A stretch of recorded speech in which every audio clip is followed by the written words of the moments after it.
ইংল্যান্ডের কিংবদন্তি allrounder Andrew ফ্লিনটফের জীবনকে প্রায় কল্পকাহিনীর সঙ্গে তুলনা করা হয়, আর সাবেক সেই ক্রিকেটারের জীবনে এমন এক ঘটনা ঘটতে যাচ্ছিল যা সিনেমাকেও হার মানায়। ক্রিকেটকে বিদায় জানানোর পর তিনি জনপ্রিয় রেসলিং প্রতিযোগিতা WWE রিংয়ে নাম লিখিয়ে ফেলার পর্যায়ে ছিলেন বিগ ফ্রেড নামে।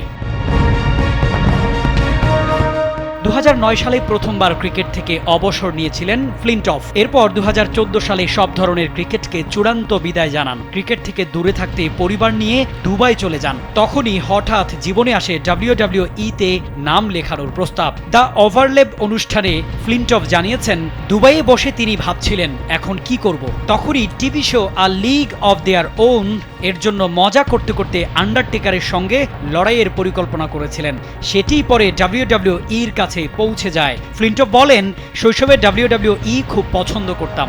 তখন ফিটনেসের জন্য কিছু দরকার ছিল। ভাবলাম আন্ডারটেকারের সঙ্গে ম্যানচেস্টারে লড়াই করব। পরে দেখি এটা সত্যি বাস্তবে রূপ নিচ্ছে। তৎকালীন WWE এর মালিক ভিন্স ম্যাকমোহনের সঙ্গে কথাও হয়েছে। আমাকে 3 বছরের জন্য অবিশ্বাস্য পরিমাণ অর্থের চুক্তির প্রস্তাব করা হয়।